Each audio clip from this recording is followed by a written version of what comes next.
Kumar. Yeah, thanks a lot, sir. Sir, my question is on the issue of climate change. Both countries have spoken strongly about the need to tackle the climate change, but there is a view. Climate change. I'm sorry. Yeah, both countries have spoken about the challenge of climate change, but there is a view that ambitious targets are set, but implementation is found often lacking. And there is also a criticism of lack of technological transfer, financial transfer from the developed countries to the developing nations. How do you both leaders see the way ahead on this pressing issue? Well, first of all, I think it is the existential threat to humanity, climate change. It's the most serious problem we face as human beings. We have to keep it below 1.5 degrees Celsius.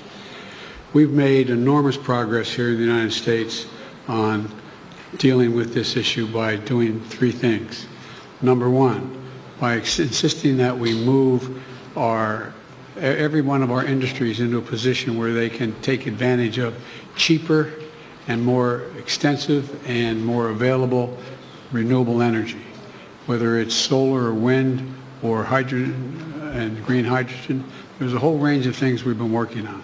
In addition to that, we find ourselves in a position that what we've done is that we have significantly reduced for example, I made a commitment that we are going to make sure that by 2030, 30% of all our land and sea and oceans were in conservation, could not be developed. We're well on our way to doing that, and that's also absorbing carbon from the air as a consequence of that because of the conservation.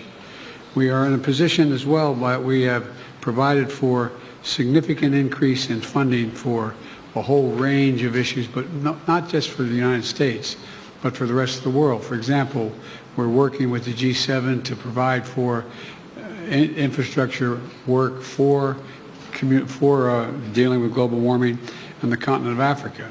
In Angola, building the largest solar project, moving ourselves, having railway to go all the way across the southern from the Atlantic Ocean to the Indian Ocean in Africa, to be able to transport and do it cheaper and do it with less, how can I say it, less carbon emissions. We're trying to work with other countries to maintain their carbon sinks so they don't have to develop them like we did in causing pollution, and we're trying to figure out how to work out to pay them not to develop certain areas like the Amazon and Brazil. But there's a lot of technology that's available that we're sharing and we share with one another. We've learned how to do solar energy, which is considerably cheaper than it is for fossil fuels. The same way dealing with not just solar, but dealing with wind. And so there's a lot of technology that we've developed, and we're well on our way, I think, to meeting the commitment we made that we made in Paris. And we're prepared to share all of that with India that has a desire to do the same.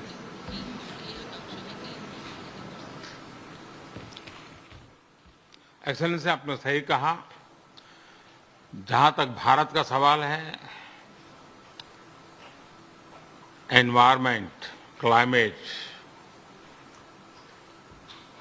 ये हमारे सांस्कृतिक परंपरा में अत्यंत महत्वपूर्ण स्थान है उसका।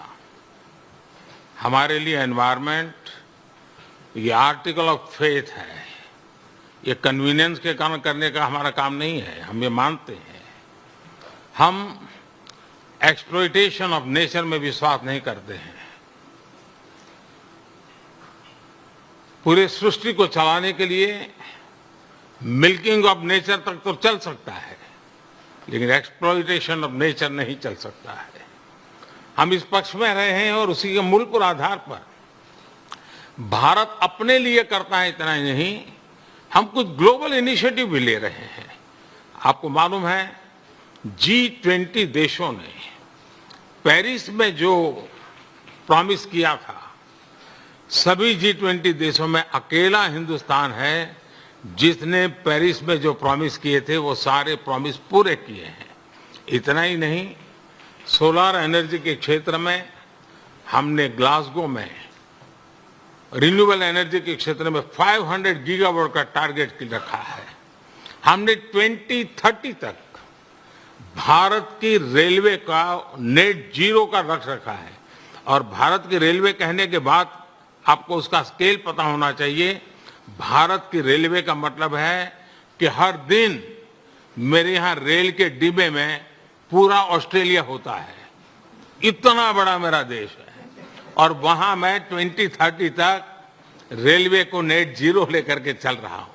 उसी प्रकार से जो हमने सोलर एनर्जी के टारगेट तय किए थे, हमने इथेनॉल के टारगेट तय किए थे 10% का, वो समय से पहले पूरा कर दिया। हम 20% इथेनॉल ब्लेंडिंग की दिशा में आगे बढ़ रहे हैं। हम ग्रीन हाइड्रोजन को इनिशिएट कर रहे हैं और भारत ग्रीन हाइड्रोजन हब बने, उस दिशा में हम काम कर रहे हैं। हमने दुनिया के लिए इंटरनेशनल सोलर अलायंस उसका हमने लॉन्च किया और आज दुनिया के कई देश उसमें भारत के साथ मिलकर के आगे बढ़ रहे हैं। हमने जो आइलैंड कंट्रीज है उनको स्पेशली सोलार के क्षेत्र में मदद करके उनको एक नया विश्वास दिया है कि हम आपकी कठिनाइयों में आपके साथ हैं। भावी किसी भी संकट के लिए हम आपकी चुनौती को पार करने के लिए हमारी जिम्मेवारियां निभाएंगे, आपको भी मदद करेंगे। हम वो देश हैं जिसने एक और नया क्षेत्र हाथ लिया है। हम देख रहे हैं कि नेचुरल कैलेमिटी के कारण आज मनुष्य मृत्यु की चर्चा तो होती है, लेकिन इंफ्रास्ट्रक्चर का इतना नुकसान होता है जो 50-50 साल तक भरपाई नहीं हो सकता। और इसलिए ये जो क्लाइमेट चेंज के कारण जिस प्रकार का संकट आ रहा है, तो ऐसा इंफ्रास्ट्रक्चर बनना चाहिए जिसमें रेजिलियंस हो। और इसके लिए CDRI हमने एक ग्लोबल ऑर्गेनाइजेशन को जन्म दिया है। और आपको पता होगा, मैंने ग्लासगो के अंदर एक विषय रखा है दुनिया के सामने, और जिसको पिछले दिनों UN सेक्रेटरी जनरल और मैंने उसको लॉन्च किया है, वो है मिशन लाइफ। और जब मैं लाइफ कहता हूं तब life style for environment. Her individual को प्रो क्लाइमेट, प्रो एनवायरमेंट अपना जीवन जीने का तरीका डेवलप करना होगा। इतने बड़े संकट के लिए उस दिशा में भी हम काम कर रहे हैं। और मुझे विश्वास है कि भारत ने जो आज इन क्षेत्रों में काम शुरू किया है, इसलिए नहीं कि भारत ने दुनिया के एनवायरनमेंट को बुरा किया है, लेकिन हम इसलिए कर रहे हैं कि हमारी भावी पीढ़ी की हमें चिंता है। हम हमारी भावी पीढ़ी को ऐसा विश्व नहीं दे सकते हैं कि जिसके लिए उसके लिए जीना कठिन हो जाए। और इसलिए एक ग्लोबल रिस्पॉन्सिबिलिटी के रूप में भारत ने खुद ने कुछ बुरा नहीं किया है तो भी अच्छा करने में, योगदान देने में हम अग्रिम भूमिका निभा रहे हैं और हम आगे भी निभा रहेंगे। जहां तक समृद्ध देश हैं, लगातार चर्चा रही है, टेक्नोलॉजी ट्रांसफर हो, फाइनेंशियल मदद हो, और धीरे धीरे विश्व भी मन बना रहा है कि जो देश इसमें करना चाहते हैं उनको टेक्नोलॉजी की मदद मिले, उनको फाइनेंशियल मदद मिले। हम प्रतीक्षा कर रहे हैं कि जितना जल्दी इस विषय में आगे बढ़ेंगे, दुनिया को इस संकट से हम जल्दी से मुक्त कर पाएंगे। धन्यवाद। Let me add one thing to that. We have caused damage in the United States the way we developed over the last 300 years. And that's why I was able to convince my colleagues in the Congress to pass legislation, the largest climate fund ever in American and the world history, $369 billion. $369 billion to deal with the climate crisis. And we're doing it extensively now, and I think you're going to see significant progress. Thank you all very, very much.